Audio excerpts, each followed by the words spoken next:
seorang bayi yang lahir dari rahim ibunya itu masih tergadai, artinya belum menjadi milik tam, menjadi milik yang sempurna, milik penuh dari orang tuanya, sampai kemudian kalau di penggadaian itu ditebusnya dengan menyembelih seekor binatang atau yang disebut dengan akikah.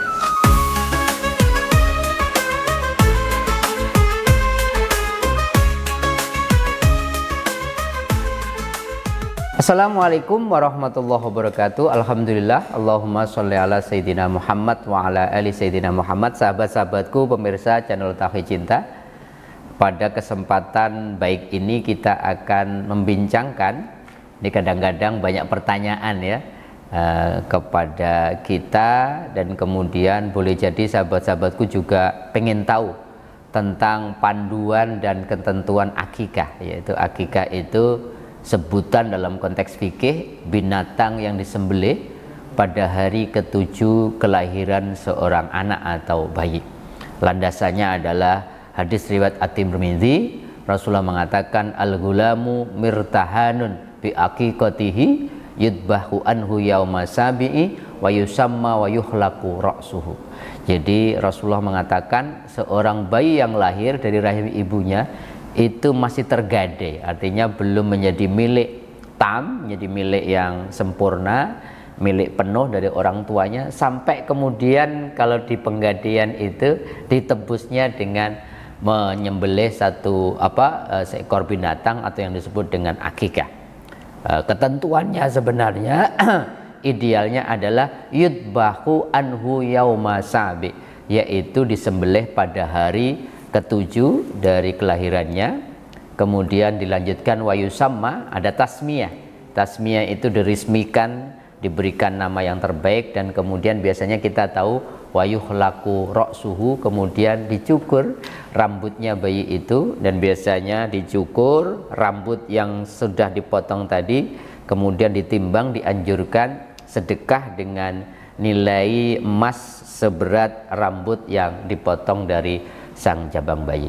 Itu ketentuan yang disampaikan oleh Kanjeng Nabi tentang akikah, yaitu binatang yang mesti disembelih sebagai semacam komitmen dari orang tuanya untuk mengambil amanah anak ini yang sebelumnya masih sempurna tergadai dengan menyembelihnya. Hukumnya apa? Hukumnya adalah sunnah muakkadah, yaitu sunnah yang sangat dianjurkan. Sementara ketentuannya, kalau laki-laki sahabat-sahabatku itu menyembelih 2 ekor kambing, kalau perempuan 1 ekor kambing, tetapi standar kambingnya itu yang sudah memenuhi syarat untuk kambing untuk Idul Kurban. Jadi 2 tahun, sudah giginya tanggal dan sebagainya. Tapi ada beberapa riwayat ketika seseorang punya anak laki-laki ternyata tidak punya kemampuan, kecuali cuman punya 1 ekor kambing, dibolehkan dalam beberapa ulama itu boleh 1 ekor kambing, karena itu hanya sebagai sebuah simbol tentang betapa komitmen orang tuanya untuk siap mengambil alih amanah seorang anak yang dititipkan oleh Allah. Lah kapan waktunya akikah itu atau seekor kambing itu atau 2 ekor itu disembelih? Pelaksananya kapan? Ini ada beberapa afdholiyah, itu yang paling utama sebagaimana hadis Nabi riwayat At-Tirmidzi tadi, yaitu pada hari ke-7 setelah kelahiran sang anak tadi. Kalau nggak bisa hari ke-7, kemudian ketentuannya sebelum masa nifas ibunya selesai. Nifas itu periode pemulihan setelah seorang ibu itu melahirkan hingga organ-organ wanita tadi, organ reproduksinya itu kembali normal, rata-rata kurang lebih 4-8 minggu. Jadi sebelum nifasnya selesai, kalau nggak bisa hari ke-7 boleh di waktu itu, atau sebelum selesai melampaui masa penyusuannya, yaitu ASI yang sempurna itu 2 tahun, atau kemudian para ulama mengatakan sebelum berusia 7 tahun boleh, atau sebelum akil balik, atau bahkan ketika orang tuanya sampai anaknya akil balik dan dewasa belum mampu untuk mengakikkannya, maka gugur kewajiban untuk mengakikkan anaknya, dan anaknya tadi yang sudah beranjak dewasa itu boleh mengakikahkan dirinya sendiri dengan ketentuan yang sama tadi. Kalau dia laki-laki 2 ekor kambing, kalau dia perempuan 1 ekor kambing. Nah, bagaimana cara pendistribusian dagingnya? Akikah itu sahabat-sahabatku, jika akikahnya bukan kategori yang wajib, artinya ada akikah yang nadar karena janji betul, kalau punya anak saya mau akikah dengan kambing seukuran ini dan segala macam. Kalau itu bukan akikah yang wajib karena nadar, maka harus disedekahkan kepada tetangga. Itu tidak peduli, tidak memperhatikan kondisi ekonominya. Mau tetangganya kaya, mau tetangganya kurang mampu, itu boleh menerima akikah atau daging akikah atau yang sudah dimasak dari daging kambing yang disembelih tadi.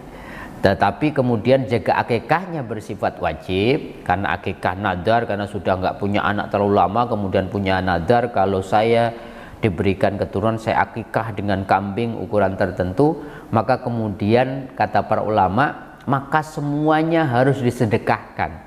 Kalau tadi yang biasa itu sebagian disedekahkan untuk tetangga, kerabat, tapi juga boleh dimakan oleh sang akikah atau bapak ibu yang mengakikahkan, atau bahkan keluarganya boleh. Itu kemudian ketentuannya. Dan ini yang membedakan, kalau daging akikah itu disunahkan dibagi setelah dimasak, sementara kalau daging kurban itu disunahkan kemudian dibagi sebelum dimasak, karena nanti bisa terserah yang menerima itu kemudian dimasak dalam konteks dijadikan apa. Itulah beberapa ketentuan tentang akikah. Tetapi filosofinya sahabat-sahabatku, sesungguhnya akikah itu pertama sebagai ungkapan syukur.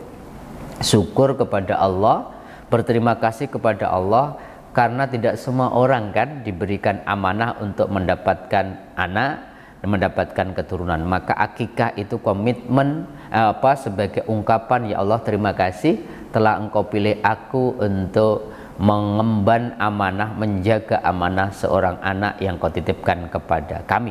Yang kedua, amanah adalah sebuah komitmen dari orang tua, yang tadi dikatakan bahwa anak itu titipan.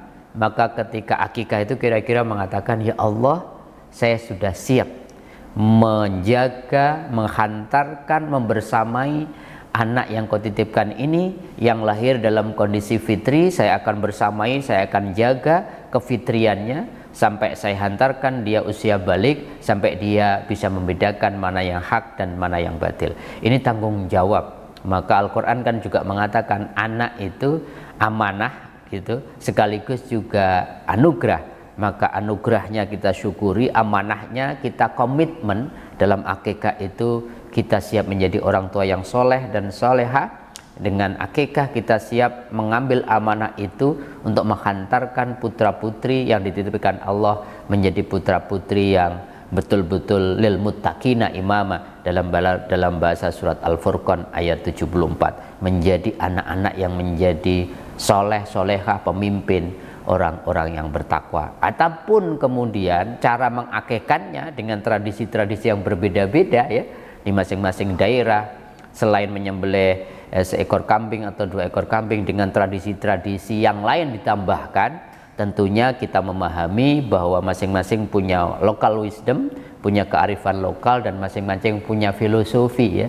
Bagaimana kemudian tambahan-tambahan itu dalam satu catatan, asalkan tambahan-tambahan tradisi-tradisi yang untuk menambahkan ketika ada akikah itu tidak bertentangan dengan aturan-aturan agama, itu sangat dibolehkan dan baik-baik saja, mubah-mubah saja. Pasti apa yang ditambahkan itu punya filosofi, tentunya untuk kebaikan dan harapan serta doa agar anak yang diakikah itu menjadi pribadi yang kemudian diharapkan oleh kedua orang tuanya. Tadi diberikan nama yang baik, hati-hati apalah arti sebuah nama. Orang Inggris mengatakan, tapi kalau Islam nama itu penting sekali. Jangan sembarangan memberikan nama kepada anak, karena haknya anak adalah antuh sina ismahu, diberikan nama yang terbaik.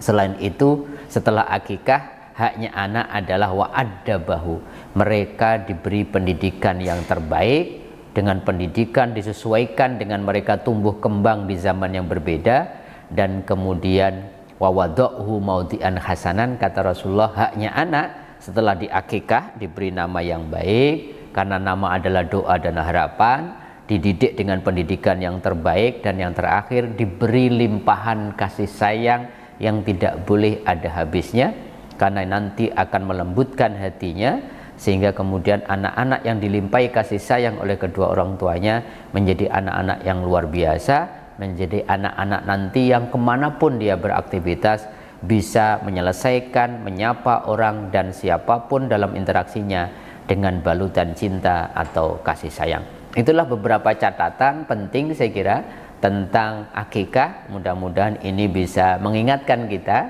bagi siapapun sahabat-sahabatku, para orang tua yang akan diberi keturunan anak, kita bisa terapkan ini sesuai dengan apa yang dicontohkan dan disunahkan oleh Kanjeng Nabi. Mudah-mudahan ada manfaatnya.